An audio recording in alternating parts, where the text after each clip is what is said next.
Conductivity.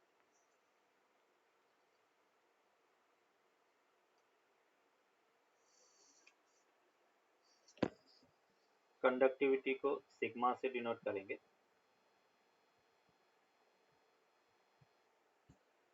And conductivity that is sigma. Sigma होता क्या, तो हम कहेंगे 1 अपॉन रेजिस्टिविटी, और रेजिस्टिविटी को अपने कहा था m upon n e square tau, तो हम इसको लिख सकते हैं n e square tau divide by n। Conductivity resistivity का इन्वर्स होता है, तो sigma equals to 1 upon rho, और उसको हम लिख सकते हैं n e square tau upon n के इक्वल होगा। इसकी अगर एसआई यूनिट की बात करें, एसआई यूनिट, तो एसआई यूनिट क्या होगा, ohm inverse into metre inverse. Ohm inverse metre inverse. और ओम इनवर्स को अपन मो भी लिख सकते हैं, मो इनटू मीटर इनवर्स, या हम उसको कहेंगे साइमन इनटू मीटर इनवर्स। ये तीनों यूनिट याद रखना है। ये जो सिंबल है उसको अपन पढ़ेंगे मो, और एस जो लिखा है उसको अपन पढ़ेंगे Simon.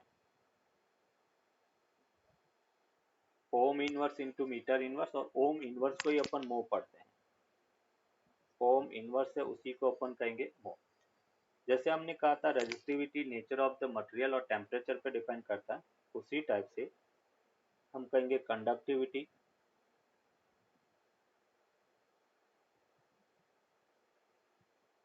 Conductivity depends on first nature of the material,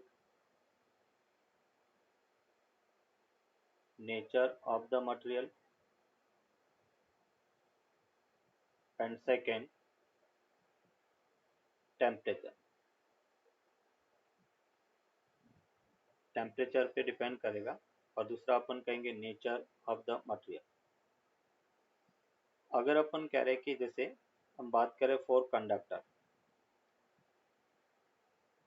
conductor के लिए बेटा अपन कहेंगे टेम्परेचर जब इंक्रीज होता है, when temperature will increase relaxation time will decrease, और रिलैक्सेशन टाइम डिक्रीज होता है तो हम कहेंगे कंडक्टिविटी विल डिक्रीज, तो सिग्मा है वो डिक्रीज होगा। वही अगर हम सेमीकंडक्टर की बात करें, फॉर सेमीकंडक्टर, और सेमीकंडक्टर के लिए इफेक्टिव फैक्टर हम कह रहे हैं कि n होता है, तो जब टेम्परेचर इंक्रीज होगा तो n है वो इंक्रीज होगा, और n इंक्रीज होगा तो सिग्मा विल इंक्रीज। तो सेमीकंडक्टर के लिए टेम्परेचर बढ़ने पर n इंक्रीज होगा, और n इंक्रीज होगा तो कंडक्टिविटी विल इंक्रीज।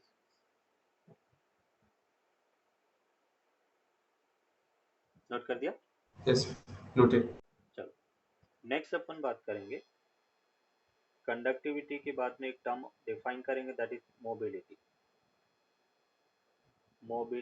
मोबिलिटी को अपन म्यू से डिनोट करेंगे। सर कंडक्टिविटी में लाइक लेंथ और एरिया पे नहीं डिपेंड करता ना, नहीं, लेंथ और रेजिस्टिविटी की तरह। सेम रेजिस्टिविटी का इनवर्स वही कंडक्टिविटी है, इसलिए हम कहेंगे लेंथ और क्रॉस ओह, सेक्शन पे डिपेंड नहीं करता। देन हम बात करते हैं मोबिलिटी, और मोबिलिटी म्यू इक्वल्स टू हम लिखेंगे V D upon electric field intensity. तो इसको अगर अपन डिफाइन करें तो हम ये कह सकते हैं the drift velocity per unit electric field intensity. The drift velocity per unit electric field intensity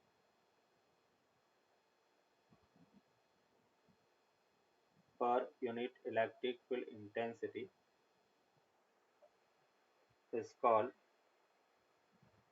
mobility।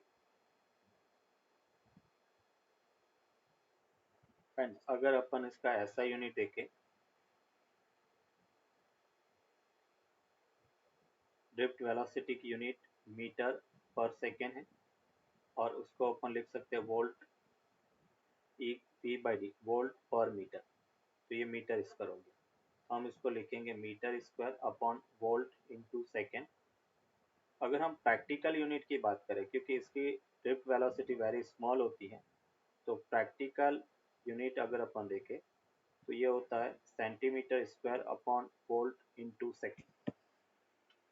Mobility की जो यूनिट है वो होता है centimetre square upon volt. Sir so हमें क्वेश्चंस में कौन सा वाला यूनिट लेना है?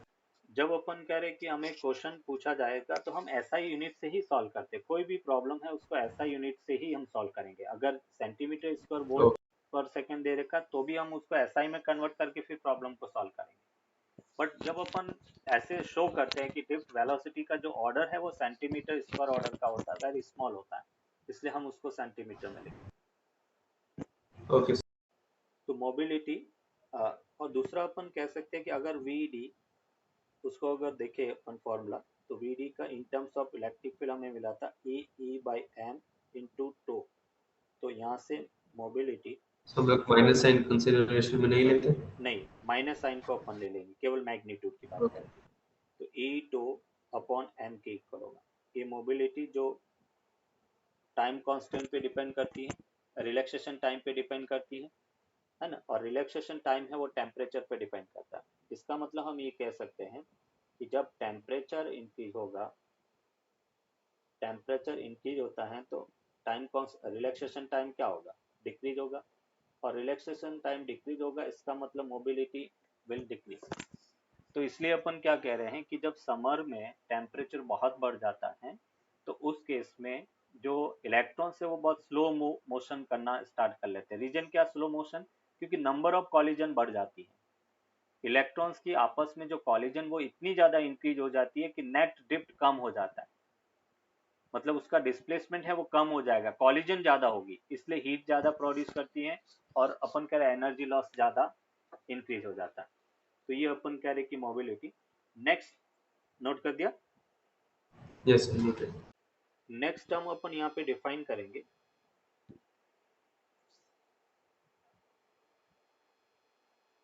Vector form of Ohm's law. Vector form of Ohm's law.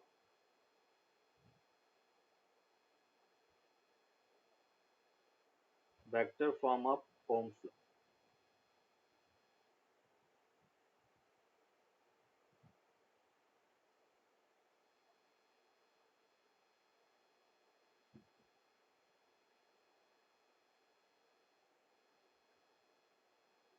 Vector form of Ohm's law, ये जैसे अपन कह रहे कि एक रेजिस्टेंस है, रेजिस्टेंस के अंदर अपन कह रहे कि करंट आई फ्लो हो रही है, इसका रेजिस्टेंस आर है और पोटेंशियल डिफरेंस इसके अक्रॉस वी है। तो ओम्स लॉ हमें क्या कहता है, V equals to I into R के इक्वल है। यहाँ पे हमने कहा V आई, और रेजिस्टेंस को हम लिख सकते हैं rho l upon A. V equals to I into rho l upon A, ये अपन कह रहे कि रेजिस्टेंस है। इसको थोड़ा सा अपन मॉडिफाई करें तो V by l equals to I upon A into rho है। और यहाँ से अपन कह सकते हैं कि I by A equals to V by l और 1 अपॉन रो के इक्वल होगा। अभी हमने एक क्वांटिटी पढ़ी थी I upon A, current per unit area क्या था, J current density. Current density, good. तो उसको अपन जे से डिनोट कर सकते हैं। Electric potential upon length of the conductor, वो क्या था, क्या? वी बाई एल को क्या डिनोट कर सकते हैं,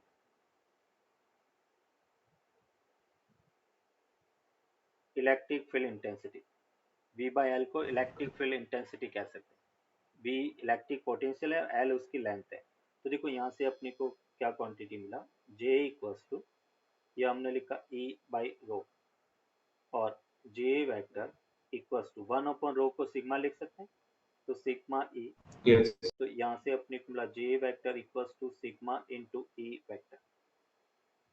जे vector equals to sigma into E vector. हमने कहा था करंट डेंसिटी वेक्टर क्वांटिटी है और उसकी डायरेक्शन इलेक्ट्रिक फील्ड की डायरेक्शन में होता है, वो अपने प्रूव कर दिया यहाँ पर कि करंट डेंसिटी इलेक्ट्रिक फील्ड की डायरेक्शन में होगा, जे वेक्टर और ई वेक्टर दोनों की डायरेक्शन सेम होगा।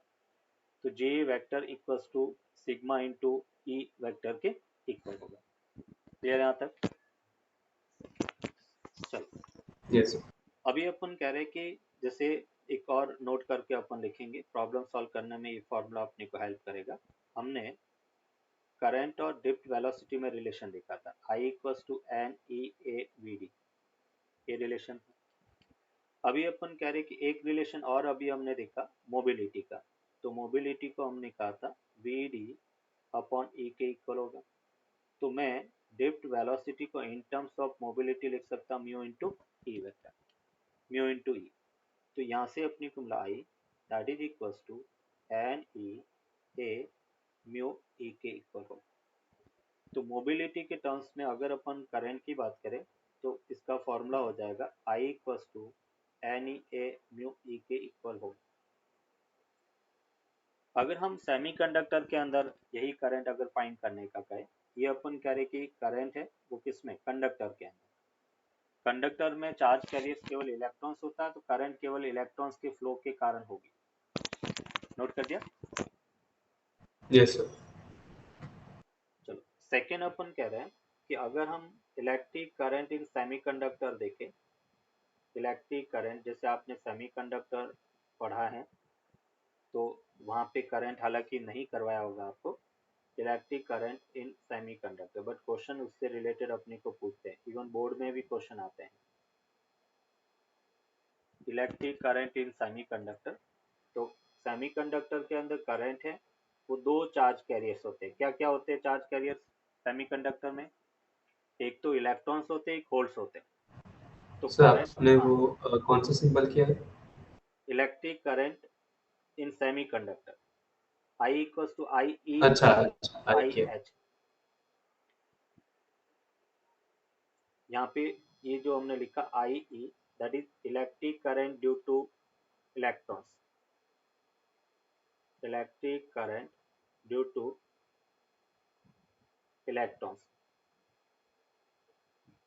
इलेक्ट्रॉन्स के कारण करंट आई ई है। और उसको अपन लिखेंगे number density of electron, charge of the electron, cross section mu e into E के इक्वल। यहाँ पे एन ई जो है वो नंबर डेंसिटी ऑफ इलेक्ट्रॉन है, number density of electron. Mu e that is mobility of electrons,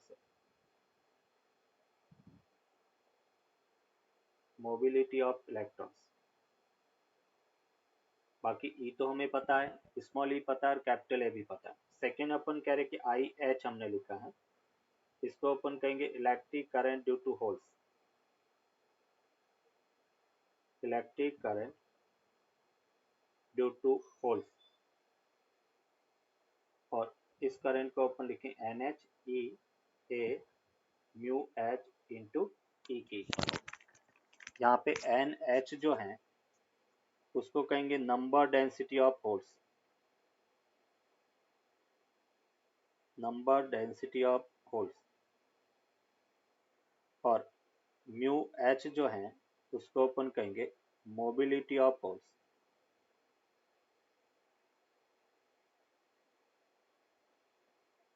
mobility of holes. N H number density of holes, mu H mobility of holes. और उसकी value अगर अपन देखें यहाँ पर आई इक्वल्स टू, ये अपने पास n e mu e plus n h mu H into e A E के इक्वल होगा। ये total current in semiconductor, semiconductor जब टॉपिक पढ़ेंगे तो वहाँ पे ये फर्दर ये इक्वेशन अपन यूज करेंगे सेमीकंडक्टर के अंदर करंट फाइंड करने के लिए। तो आई इक्वल टू जो अभी हमने करंट फाइंड किया था आयंस के कारण, वो सेम ऐसा है, इसी फॉर्मूले से अपन फाइंड करेंगे। जैसे सेकेंड पॉइंट, थर्ड पॉइंट अपन देखेंगे, electric current, electric current in the electrolytic solution. जैसे हम सेल के अंदर एनर्जी जनरेट करते हैं तो वहाँ पे इलेक्ट्रोलाइटिक सॉल्यूशन यूज करते हैं। अमोनियम क्लोराइड को पानी में डालेंगे तो NH4 प्लस और Cl माइनस में ब्रेक हो जाता है। तो उसे इलेक्ट्रोलाइटिक सॉल्यूशन के अंदर अगर हम करंट देखें तो वो करंट होता है current due to positive ions plus current due to negative ions. Positive ions और नेगेटिव आयंस दोनों के कारण करंट का सम फाइंड करेंगे तो हमें टोटल करंट इन इलेक्ट्रोलाइटिक सॉल्यूशन मिलेगा। जैसे हमने डिस्चार्ज ट्यूब में भी सेम किया था कि नेगेटिव चार्ज और पॉजिटिव चार्ज के कारण दोनों करंट जो है, दोनों का सम जो है वो टोटल करंट के इक्वल होगा। क्लियर? Yes, sir. तो अभी देखो आपने अब तक जो हमने पढ़ा है वो एक इक्वेशन पर बेस्ड पूरा टॉपिक है, वो है I equals to N E A we d. Drift velocity और इलेक्ट्रिक करंट पर बेस्ड पूरा टॉपिक था, जिसमें ड्रिफ्ट हमने डिफाइन किया, रेजिस्टिविटी, कंडक्टिविटी, है ना, रिलेशन, मोबिलिटी, ये सब पूरा एक ही इक्वेशन पर बेस्ड है। अभी अपन नेक्स्ट देखेंगे combination of resistance. Combination of resistance वैसे तो एनसीईआरटी से रिमूव कर दिया है, बट अपन कह रहे हैं कि कंपटीशन पॉइंट ऑफ व्यू से वो आना जरूरी है, क्योंकि अगर आपको कॉम्बिनेशन ऑफ रेजिस्टेंस नहीं आएगा तो कॉम्बिनेशन ऑफ कैपेसिटर्स, इंडक्टर्स वो भी नहीं आएगा।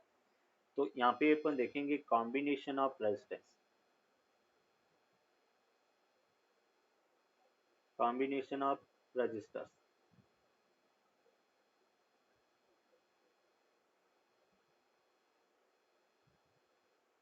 फर्स्ट कॉम्बिनेशन में अपन देखेंगे, जैसे सीरीज कॉम्बिनेशन की हम बात करते हैं, सीरीज कॉम्बिनेशन,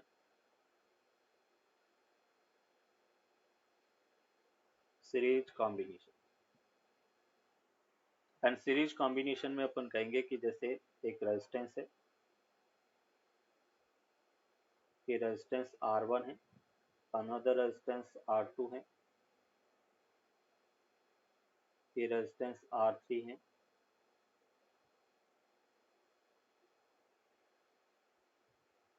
एक सेल इस टाइप से कनेक्ट किया गया है, plus minus cell of battery, battery of potential V है, सेल नहीं है बैटरी है, और इसमें अपन कह रहे कि कुछ इस टाइप से करंट फ्लो हो रही है, ये करंट I है। बैटरी के पॉजिटिव टर्मिनल से करंट आउट होती है और नेगेटिव में इन होती है। ये करंट की डायरेक्शन ड्रॉ करते समय ध्यान रखना है, बैटरी के पॉजिटिव से करंट आउट, नेगेटिव में इन होती है। ये जैसे अपन कह रहे फर्स्ट जो रेजिस्टेंस है उसका पोटेंशियल V1 है, सेकेंड रेजिस्टेंस के अक्रॉस पोटेंशियल V2 है, थर्ड के अक्रॉस V3 है। मतलब फर्स्ट रेजिस्टेंस के अक्रॉस पोटेंशियल डिफरेंस V1 है, सेकेंड के अक्रॉस V2 है और थर्ड के अक्रॉस V3 है। अभी यहाँ पे आगे अपन डिफाइन करेंगे voltage law, Kirchhoff's voltage law. तो अभी अपन कह रहे हैं कि जो पोटेंशियल ड्रॉप है वो अप्लाइड पोटेंशियल के इक्वल होगा, है ना, और उसको अपन कहेंगे using Kirchhoff's voltage law, using Kirchhoff's voltage law. और किरचॉफ्स वोल्टेज लॉ को शॉर्ट में अपन केवीएल कहते हैं, KVL. And Kirchhoff's voltage law क्या कहता है, applied potential equals to potential drop, मतलब V हमने अप्लाई किया है और पोटेंशियल ड्रॉप क्या है, V1 plus V2 plus V3। V equals to V1 plus V2 plus V3 है, और V को अपन क्या लिख सकते हैं, तो V1 की अगर अपन बात करें, देखो जब सीरीज में रेजिस्टेंस Yeah. है तो सबके अक्रॉस करंट सेम होगी, तो V1 को अपन लिख सकते हैं I इंटू R1, V2 को क्या लिखेंगे, I इंटू R2, V3 को क्या लिखेंगे, I I into got. R3, और जो वोल्टेज V है उसको अपन लिख सकते हैं I इंटू R इक्वलेंट। तो यहाँ से अपने को मिला I R equivalent equals to I R1 plus I R2 plus I R3। I से I कैंसिल आउट हो गया, तो R equivalent that will be equals to R1 plus R2 plus R3 के इक्वल होगा। सीरीज में resistance है वो सबका ऐड हो जाता है, R equivalent equals to R1 plus R2 plus R3 के इक्वल होगा। क्लियर यहाँ तक? Yes, sir. अभी अपन कह रहे हैं कि अगर n रजिस्टर सीरीज में कनेक्टेड है तो क्या होगा, तो यहाँ पे अपन कह रहे हैं if n resistors are connected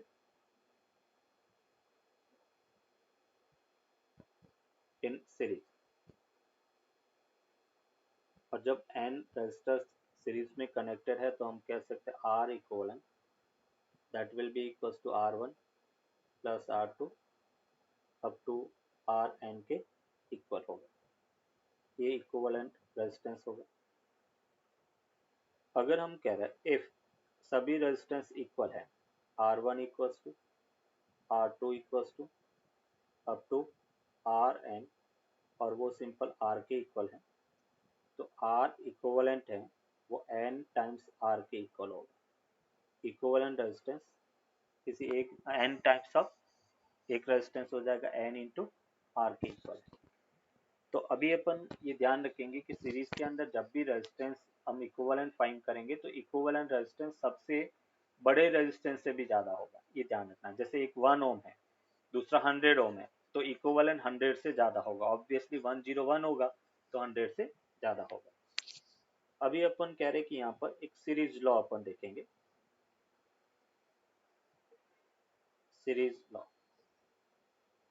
series law में अपन पोटेंशियल डिस्ट्रीब्यूट करना सीखेंगे।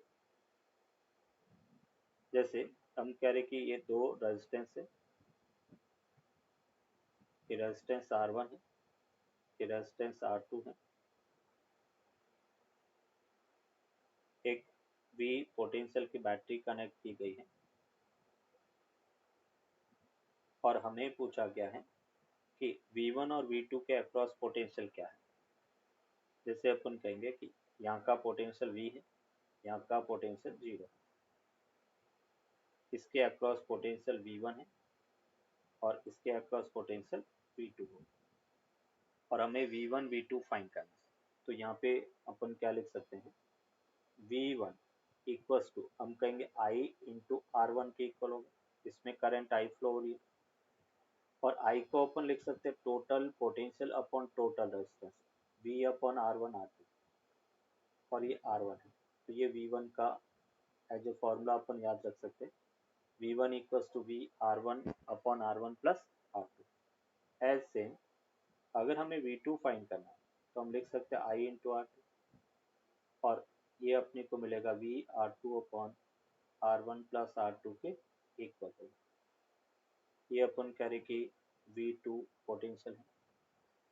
अगर जैसे अपन कह रहे कि ये पॉइंट A दिया हुआ है और हमें A पॉइंट का पोटेंशियल फाइंड करना है तो A पॉइंट का पोटेंशियल V2 के इक्वल होगा और उसको हम लिख सकते हैं V R2 upon R1 plus R2। ये A पॉइंट का पोटेंशियल होगा। कॉम्बिनेशन अपन देखेंगे। पैरेलल कॉम्बिनेशन में अपन कह रहे हैं कि ये जैसे एक रेजिस्टेंस है, एक दूसरा रेजिस्टेंस है, एक तीसरा रेजिस्टेंस है। अगर हमें पूछा जाए कि पैरेलल कॉम्बिनेशन किसे कहेंगे तो हम यहाँ पे डिफाइन करेंगे कि अगर सभी रेजिस्टेंस का एक टर्मिनल किसी एक पॉइंट पर कनेक्टेड हो और दूसरा टर्मिनल किसी दूसरे डिफरेंट पॉइंट से कनेक्टेड हो तो उसको अपन पैरेलल कॉम्बिनेशन कहेंगे। ये जैसे रेजिस्टेंस R1 है, ये R2 है और ये रेजिस्टेंस R3 के इक्वल है। बैटरी का पोटेंशियल V है तो यहाँ का पोटेंशियल V होगा, इस पॉइंट का पोटेंशियल 0 होगा। बैटरी के पॉजिटिव टर्मिनल से जो कनेक्टेड होता है वहाँ का पोटेंशियल अपन V लेते हैं, नेगेटिव से कनेक्टेड है उसका पोटेंशियल अपन 0 लेंगे। बैटरी के पॉजिटिव टर्मिनल से करंट I आउट हो रही है तो फर्दर I इन होना चाहिए और जो टोटल करंट I है वो अभी 3 ब्रांचेज में डिवाइड हो जाएगी। इसमें अपन कर फर्स्ट रेजिस्टेंस R1 में सपोज करंट I1 है, सेकेंड में I2 है, तो थर्ड में I3 है और किसी जंक्शन पर incoming current equals to outgoing current होती है, उसको अपन किरचॉफ्स करंट लॉ कहते हैं। तो यहाँ पे अपन कहेंगे यूजिंग KCL। KCL का मतलब किरचॉफ्स करंट लॉ और किरचॉफ करंट लॉ हमें कहता है किसी जंक्शन पर incoming current equals to outgoing current होगा। I equals to I1 plus I2 plus I3 के इक्वल होगा। ये जैसे अपन कह रहे कि जंक्शन है और इस जंक्शन में अपन करंट की बात करें तो ये करंट आ रही है ये करंट जा रही है ऐसे उधर, तो किसी जंक्शन पर incoming current equals to outgoing current होगा। अभी अपन कह रहे हैं कि यूजिंग ओम्स लॉ, और ओम्स लॉ में हम क्या कहेंगे कि जो आई है उसको अपन लिख सकते हैं V upon R equivalent, total potential difference upon equivalent resistance. अगर हम I1 की बात करें, बोलो बेटा I1 को क्या लिखेंगे? V by R V by R1। I2 को क्या लिखेंगे? V by R2 V by R2। And I3 को अपन लिख सकते हैं V upon V by R3। R3। अभी देखो सीरीज और पैरेलल में क्या डिफरेंस है। सीरीज में करंट्स हर रेजिस्टेंस में सेम रहती हैं और पैरेलल में पोटेंशियल डिफरेंस सेम रहता है, ये दोनों में डिफरेंस है। तो अगर मैं ये वैल्यू पुट करता हूँ यहाँ पर, तो यहाँ से हमें मिला V upon R equivalent equals to V by R1 plus V by R2 plus V by R3, और उसको अपन कहेंगे 1 upon R equivalent equals to 1 upon R1 plus 1 upon R2 plus 1 upon R3 के इक्वल। ये parallel में equivalent resistance है। अगर अपन कह रहे if n resistors are connected in parallel, if n resistors are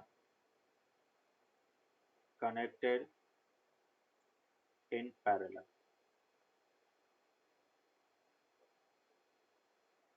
तो उस केस में अपन कह सकते हैं 1 upon R equivalent equals to 1 upon R1 plus 1 upon R2 up to 1 upon Rn के इक्वल होगा। और नेक्स्ट अपन कह रहे इफ सभी रेजिस्टेंस इक्वल है, R1 equals to R2 equals to Rn, और वो सभी R के इक्वल है, तो उस केस में equivalent resistance R by N के इक्वल होगा। ये शॉर्टकट के तौर पर अपन याद रखेंगे, इक्विवेलेंट रेजिस्टेंस है वो R बाई N के इक्वल होगा।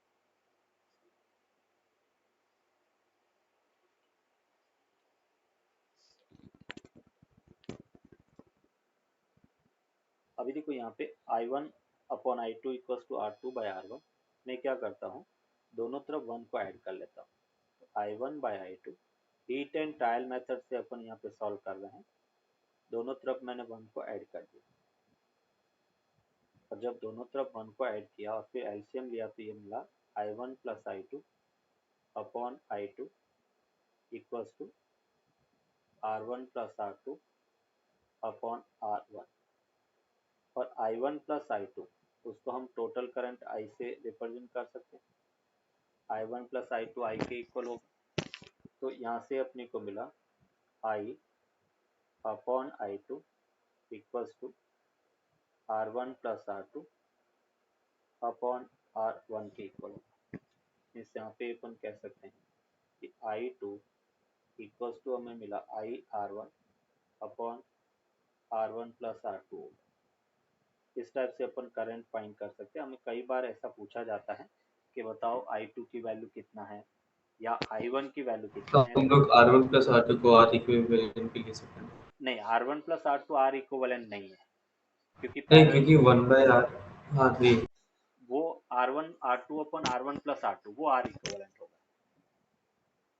अभी जैसे यहाँ पे 2 लिखा तो इधर बेटा 1 है, और उसी टाइप से अगर मुझे I1 फाइंड करना तो हम लिख सकते हैं I R2 upon R1 plus R2 के इक्वल।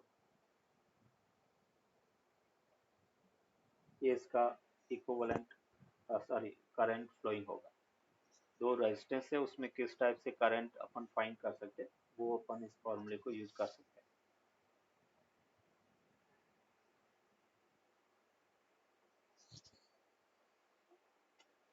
नोट कर दिया? रोटेट। चलो अभी देखो यहाँ पे कुछ एग्जांपल अपन देखते हैं इससे रिलेटेड।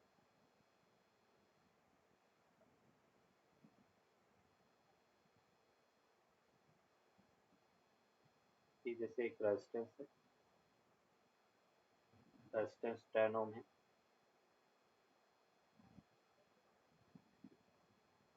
another resistance 10 ohm है,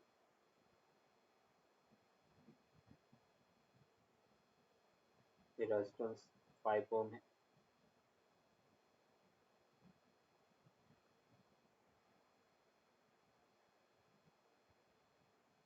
ये रेजिस्टेंस 5 ohm है,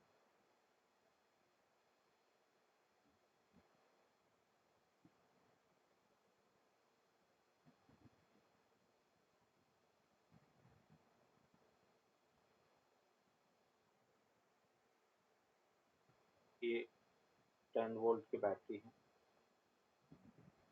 और हमें कहा गया है कि इसमें कितना करंट फ्लो होगा, वो करंट अपने को फाइंड करना है। फाइंड आई की वैल्यू क्या है वो फाइंड कर सर्किट में। तो Yes, sir. Current 2 ampere. No, 2. Current है वो V अपॉन R इक्विवेलेंट के इक्वल होगा, ये फॉर्मूला है। अभी अपने को यहाँ पर R इक्विवेलेंट फाइंड करना है। तो ये दोनों रेजिस्टेंस किस में है, पैरेलल में, और पैरेलल में इसका इक्विवेलेंट क्या होगा, R1 R2 into R1 plus R2। दो रेजिस्टेंस अगर पैरेलल में है तो उसका इक्विवेलेंट का formula R1 R2 upon R1 sir plus लेकिन R2। वो ऊपर वाला कट आउट नहीं हो जाता? ऊपर वाला कट ऑफ नहीं होगा, ये दोनों पैरेलल नहीं होगा, देखो दोनों एक ही जंक्शन से कनेक्टेड है, तो इनको अपन पैरेलल कॉम्बिनेशन कहेंगे। और यहाँ पे अपन कह रहे कि ये हमें मिला 10 into 10 upon 10 plus 10 that is 5 हो गया, 10/2 हो गया, मतलब 5 ओम हो गया।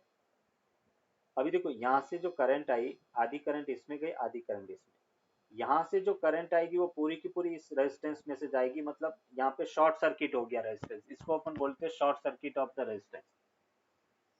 जो 5 ओम रेजिस्टेंस है उसमें से कोई करंट फ्लो नहीं होगी, क्योंकि देखो इसको हम किस टाइप से याद रखते हैं कि आपके पास में दो रास्ते हैं, एक कांटों वाला एक फूलों वाला, तो हम किस पर चलना पसंद करेंगे, फूलों वाले पे। तो करंट के पाथ में एक में रेजिस्टेंस है और एक रेजिस्टिव पाथ है, एक स्मूथ पाथ है, तो ऑब्वियसली करंट है जहां पर रेजिस्टेंस नहीं है उस डायरेक्शन में फ्लो करेगी।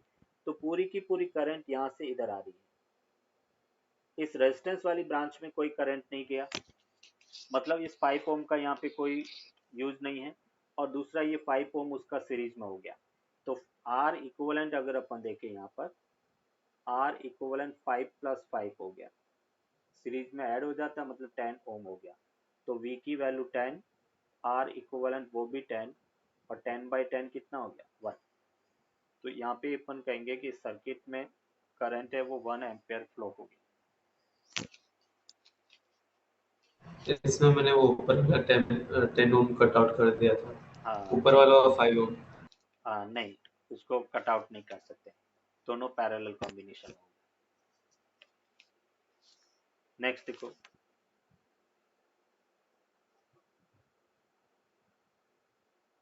ये जैसे 1 ओम है, ये 2 ओम है, ये 3 ओम है,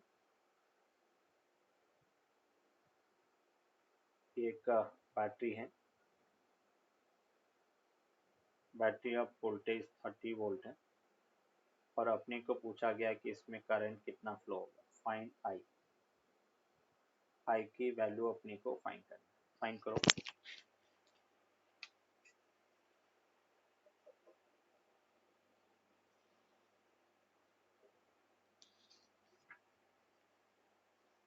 सर 5.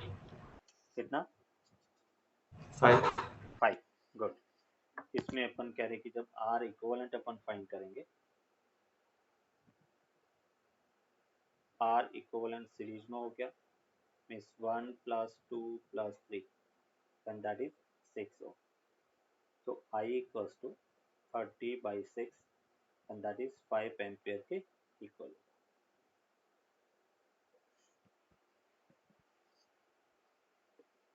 नेक्स्ट क्वेश्चन देखो,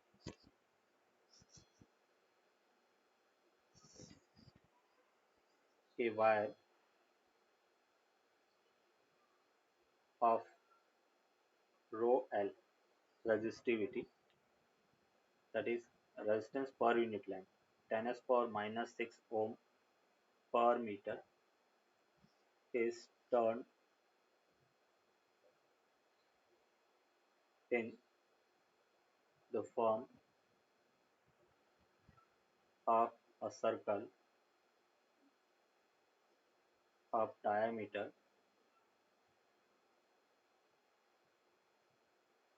2 meter, a same material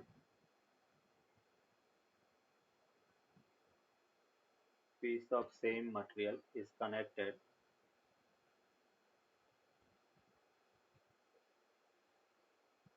as a diameter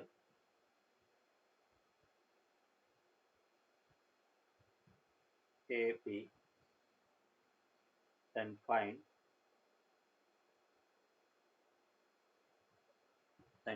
the resistance between A and B. इस टाइप से रेजिस्टेंस है।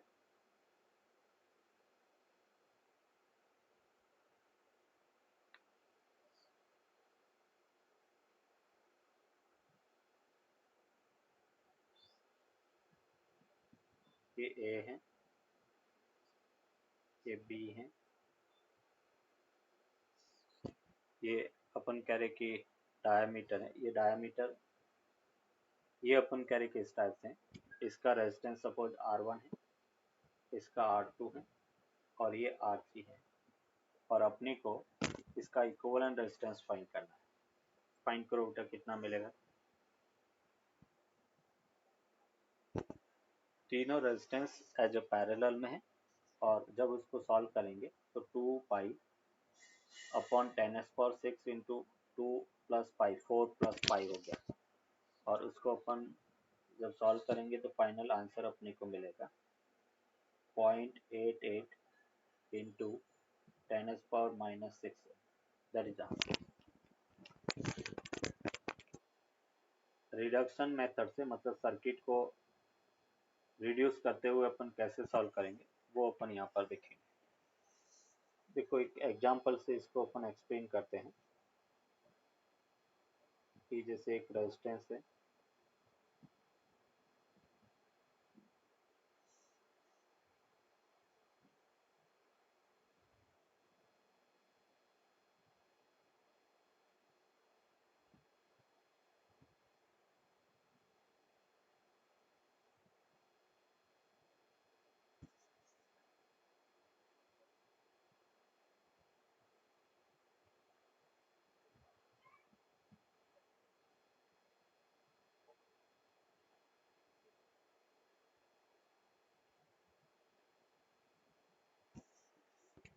ये जैसे उठा रेजिस्टेंस 2R है, R है, R है, ये 4R है, R है, R है, ये 4R है,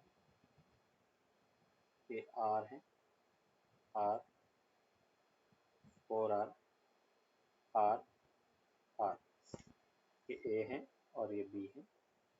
हमें कहा गया कि फाइंड ए बी के अक्रॉस इक्विवेलेंट रेजिस्टेंस क्या वो फाइंड। क्लियर? Yes. चलो एक और क्वेश्चन अपन इसी मेथड पर बेस्ड देखेंगे।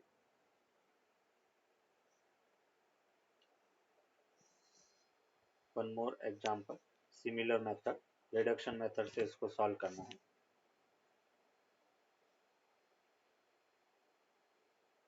ये एक रेजिस्टेंस 3 ओम है,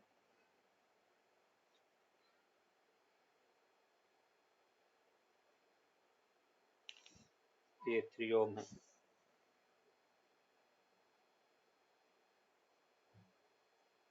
ये 6 ओम है,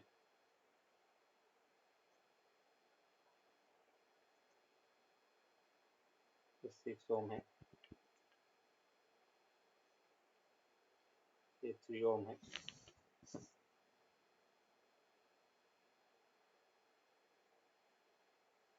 3 ओम है, ये 3 ओम है। ये पॉइंट ए है और ये बी है। हमें कहा गया कि फाइंड आर ए बी के अक्रॉस इक्विवेलेंट रेजिस्टेंस फाइंड करना है। फाइंड करो 6 plus 3 and that is equals to 18 by 9 2 ohm के equal. Good, correct answer. Next कुछ इस टाइप से अपने पास है कि हर रेजिस्टेंस आर के इक्वल है और अपने को इसका इक्विवेलेंट फाइंड करना है।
यहाँ से अपन कह रहे हैं कि जो आर इक्विवेलेंट है या आर ए बी है सीरीज में ऐड हो गया R/2 plus R/3 plus R/2।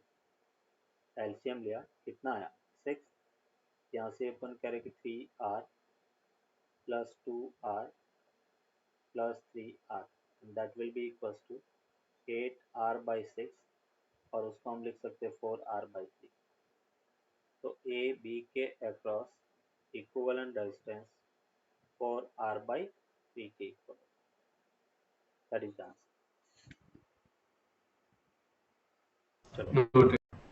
Yes, next एक और क्वेश्चन अपन देखते हैं। ये एक रेजिस्टेंस है, अनदर रेजिस्टेंस ये है। ये तीनों रेजिस्टेंस, यहाँ पे एक वायर कनेक्टेड है, एक वायर यहाँ पे कनेक्टेड है। ये पॉइंट ए है, ये पॉइंट बी है और हमें कहा गया कि find R A B. A B के बीच में इक्विवेलेंट रेजिस्टेंस कितना है वो फाइंड करना है। अभी ये किस टाइप का कॉम्बिनेशन है? Series, no, but with wires. So ultimately, I'll try to solve. Solve करो।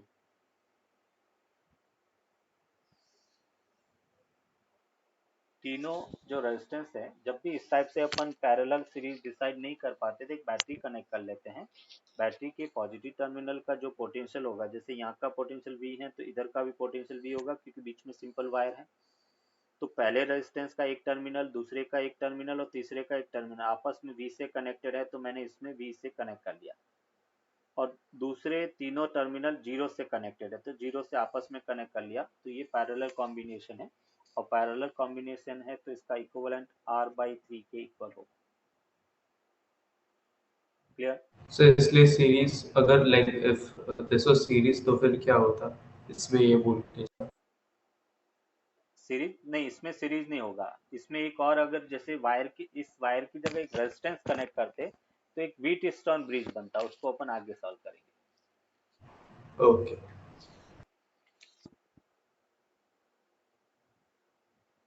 जैसे एक और इससे रिलेटेड एक और क्वेश्चन अपन देखते हैं।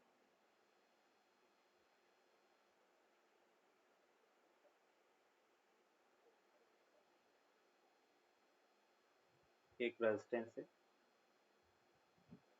दूसरा रेजिस्टेंस है, तीसरा रेजिस्टेंस है,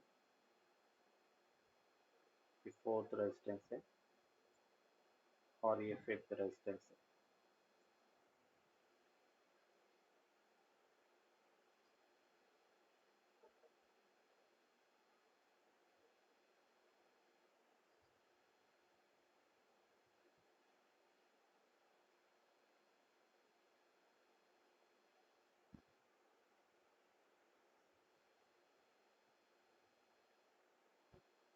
ए और बी के बीच में अपने को इक्विवेलेंट रेजिस्टेंस फाइंड करना है। सबका रेजिस्टेंस आर के इक्वल है और हमें कहा गया कि फाइंड आर ए बी के बीच में इक्विवेलेंट रेजिस्टेंस क्या होगा वो फाइंड। यहाँ पे अपन कहेंगे कि जो ये पॉइंट है, इस पॉइंट का पोटेंशियल, इस पॉइंट का और इस पॉइंट का पोटेंशियल सेम, मतलब इसमें कोई करंट फ्लो नहीं होगी, इस दोनों में भी कोई करंट फ्लो नहीं होगी। अगर हम बैटरी को कनेक्ट करेंगे तो करंट इधर आएगी और फिर इस रेजिस्टेंस में। तो यहाँ पे अपन कहेंगे कि जो आर ए बी है वो सिंपल आर के इक्वल होगा। ये इसका इक्विवेलेंट रेजिस्टेंस होगा। क्या है वो फाइंड करना है। इस टाइप से एक इनफाइनाइट लैडर दी हुई है और अपने को ए बी के अक्रॉस इक्विवेलेंट रेजिस्टेंस फाइंड करना है। आर और आर मतलब यहाँ से अपन कह रहे हैं कि बैटरी कनेक्ट करेंगे तो करंट इधर आया, फिर इधर ये शॉर्ट सर्किट हो गया, आगे वाले रेजिस्टेंस का यहाँ पे कोई रोल नहीं है, तो इसका इक्विवेलेंट ड्रॉ किया तो आर और आर दोनों सीरीज में है, तो इक्विवेलेंट 2R के इक्वल होगा। Okay sir, noted. अभी देखो इसी टाइप का एक थोड़ा सा और मैं अल्ट्रेशन करता हूँ इसी प्रॉब्लम के अंदर। एक्सीलेंट प्रॉब्लम है, कंपटीशन पॉइंट ऑफ व्यू से वेरी वेरी इंपॉर्टेंट है। ये जैसे अपन कह रहे कि एक रेजिस्टेंस है, इससे पहले अपने शॉर्ट सर्किट सिंपल वायर लिया था, अभी एक रेजिस्टेंस आर मैंने अटैच कर दिया। ये भी अपन कह रहे कि आर है, ये रेजिस्टेंस आर है,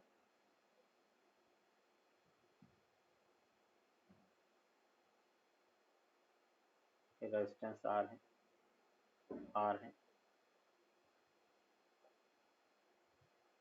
ये रेजिस्टेंस आर है, ये रेजिस्टेंस आर है, रेजिस्टेंस आर है और अप टू इनफाइनाइट है।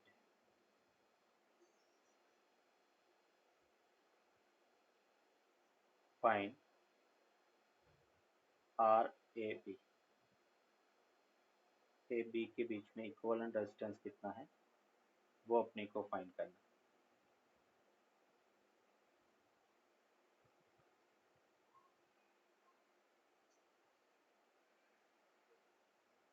और जैसे एक का एग्जांपल इसको रिलेट करने के लिए हम कहेंगे कि एक सी है और सी के अंदर एक sir bucket, 11R/4। No no, अगर जैसे एक सी है और सी में अगर मैं एक बकेट पानी अगर मिला देता हूँ तो क्या सी के लेवल में फर्क पड़ेगा? नहीं पड़ेगा। तो अभी ये इनफाइनाइट लैडर है और मैं यहाँ पे ये कह रहा हूँ कि ये इस पूरे का resistance, equivalent resistance suppose x है और इस एक्स के अंदर जैसे अपन करिए एक्स एक सी हो गया और सी के अंदर एक लैडर और ऐड किया, एक बकेट और अगर पानी ऐड करेंगे तो हम कह रहे हैं रिजल्टेंट में कोई फर्क नहीं पड़ेगा, एक्स ही रहेगा। तो मैं क्या करता हूँ, इसका सर्किट अगर मैं रिड्रॉ करता हूँ, रिड्यूस सर्किट, ये जैसे अपन कह रहे कि रेजिस्टेंस आर है, ये रेजिस्टेंस आर है और इनफाइनाइट जो रिमेनिंग लैडर है उसका रेजिस्टेंस अपने एक्स ले लिया, ये आर है और इसका इक्विवेलेंट भी एक्स के इक्वल होगा। अब ये एक्स और आर दोनों किस में है? पैरेलल में, तो इसका इक्विवेलेंट हो गया R X upon R plus X. और अभी इसका इक्विवेलेंट अपन ड्रॉ करेंगे तो ये अपने को मिला x equals to equivalent x है और वो अपने को मिला 2r, ये r और ये r दोनों सीरीज में है तो ऐड हो गया 2r into R X upon R plus X हो गया। अभी इसको सॉल्व कर लेते हैं तो यहाँ से अपने को मिला x into R plus X equals to 2r into R plus X plus R X, LCM ले लिया तो r इंटू एक्स हो गया प्लस एक्स स्क्वायर हो गया, 2r स्क्वायर हो गया प्लस 2rx और ये rx 3rx हो गया, मीन्स यहाँ से एक्स स्क्वायर माइनस 2rx और ये अपने को मिला minus 2r square equals to 0।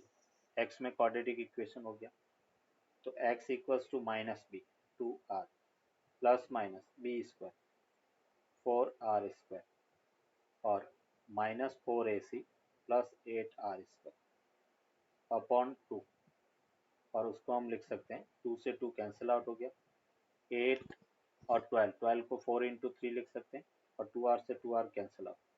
इस यहाँ से अपने को मिला √3 प्लस 1 इंटू आर के इक्वल हो। √3 माइनस 1 तो हो नहीं सकता, सॉरी 1 माइनस √3 तो हो नहीं सकता नेगेटिव, तो इसका इक्वलेंट √3 प्लस 1 आर के इक्वल होगा। That is the answer. ये important question. In problem based on symmetricity में एक एग्जांपल से इसको अपन एक्सप्लेन करेंगे।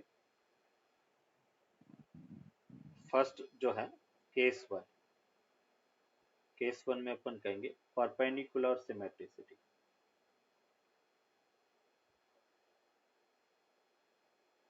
Perpendicular symmetricity, perpendicular symmetricity that means हम कहेंगे कि एक परपेंडिकुलर लाइन अगर सर्किट को दो इक्वल पार्ट में डिवाइड करती है तो हम कहेंगे कि वो परपेंडिकुलर सिमेट्रिसिटी फॉलो कर रहा है। परपेंडिकुलर सिमेट्रिसिटी से रिलेटेड एक एग्जांपल से इसको अपन एक्सप्लेन कर रहे हैं।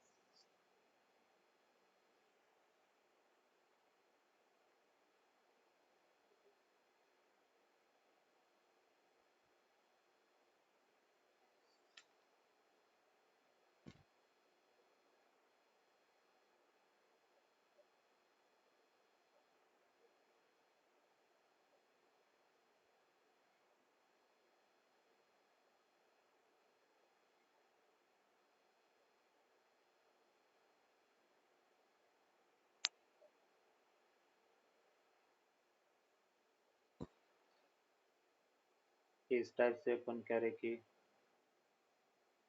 एक सर्किट है,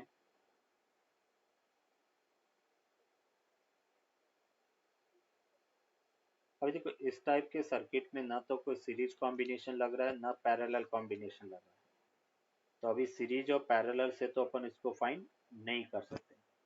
तो अभी फाइंड करने के लिए अपन क्या कहेंगे, इसमें एक लाइन ऑफ सिमेट्री अगर अपन ड्रॉ करें, ये बेटा परपेंडिकुलर सिमेट्रिसिटी है, मतलब परपेंडिकुलर लाइन इस सर्किट को दो इक्वल पार्ट में डिवाइड करती है। और जब अपन कह रहे कि परपेंडिकुलर लाइन, सर यस, लेकिन ये पैरेलल में भी सेम ही होता है ना? नहीं, पैरेलल में, हाँ पैरेलल सिमेट्रिसिटी में भी सेम है, इसमें पैरेलल सिमेट्रिसिटी भी है, बट पैरेलल सिमेट्रिसिटी में अपन कह रहे कि हमें फोल्डिंग वाला कंसेप्ट लगा लगा सकते हैं, अभी वो हम बाद में ओके देखेंगे। सर, ये तो सिर्फ एग्जांपल। हाँ ये एग्जांपल है, मतलब अपन कह रहे अच्छा। कि ये परपेंडिकुलर सिमेट्रिसिटी को भी फॉलो कर रहा है और पैरेलल भी फॉलो कर रहा है। पैरेलल कैसे, अगर मैं ये लाइन ड्रॉ करता हूँ बेटा, ये तो इस एक्सिस के अलोंग ये भी, तो ये दो इक्वल पार्ट में डिवाइड कर रहा है, तो इसको पैरेलल सिमेट्रिसिटी कहेंगे। बट अपन कह रहे कि पैरेलल सिमेट्रिसिटी से हम सॉल्व ना करके उसको परपेंडिकुलर से सॉल्व करेंगे, ये परपेंडिकुलर सिमेट्रिसिटी है। अब इसको सॉल्व करने के लिए क्या करना है, हम कहेंगे कि जब परपेंडिकुलर सिमेट्रिसिटी है तो परपेंडिकुलर पर आने वाले हर पॉइंट का पोटेंशियल सेम होगा, और जब पोटेंशियल सेम है तो इस सर्किट को कुछ इस टाइप से अपन रिड्यूस कर सकते हैं, इसी सर्किट को अपन रिड्यूस कर सकते हैं। तो आपने क्या बोला? दोनों पार्ट का वोल्टेज सेम है? हाँ मतलब इस लाइन पर आने वाले हर पॉइंट का पोटेंशियल सेम है, परपेंडिकुलर लाइन पर आने ओके। वाले हर पॉइंट का पोटेंशियल सेम है, और जब पोटेंशियल सेम है इस कंसेप्ट को यूज करते हुए हम जो जंक्शन है, जो बीच में अपन कह रहे कि ज्वाइंट हो रहा कनेक्शन, उस कनेक्शन को ओपन कर लेंगे, क्योंकि पोटेंशियल सेम है तो हम कहेंगे कि जो करंट इसमें आ रहा है वो करंट इसमें सीधा जाएगा, क्योंकि यहाँ का पोटेंशियल सेम है, और पोटेंशियल सेम है चाहे कनेक्टेड हो या नहीं कनेक्टेड हो कोई फर्क नहीं पड़ेगा।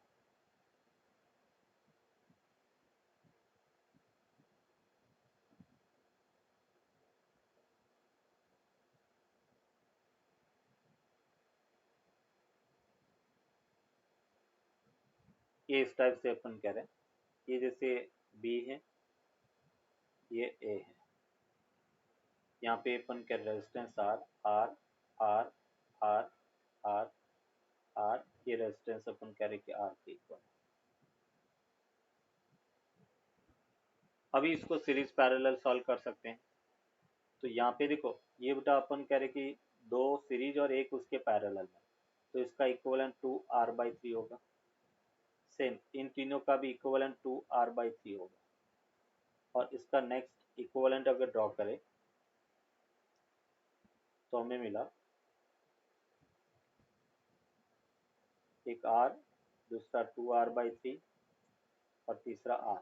ये r हो गया, 2r/3 हो गया, r हो गया, और r 2r हो गया सीरीज में।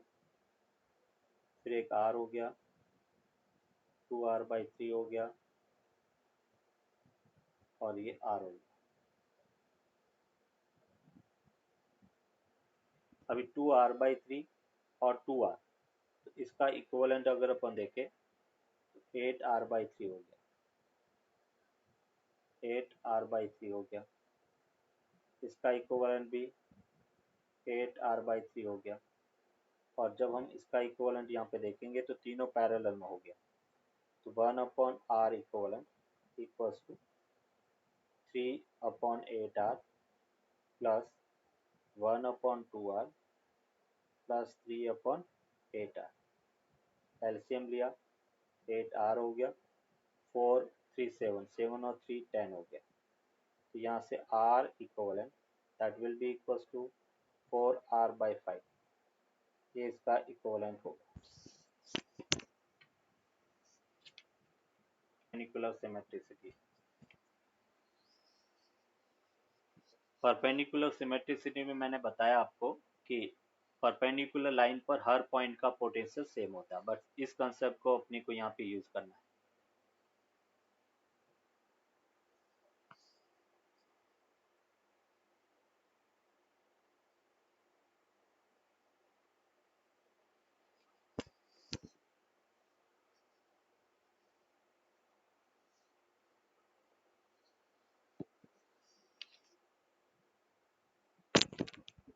इक्वलेंट 2r/3 के इक्वल होगा। बीच वाले जो पैरेलल लाइन जहाँ से परपेंडिकुलर लाइन जहाँ से पास हो रही है उसके हर पॉइंट का पोटेंशियल सेम, मतलब बीच वाले रेजिस्टेंस में कोई करंट फ्लो नहीं होगी। तो उसको ओमिट कर दिया और फिर रिड्यूस सर्किट ड्रॉ किया तो 2r 2r 2r तीनों पैरेलल में, 2r/3 के इक्वल होगा। क्लियर?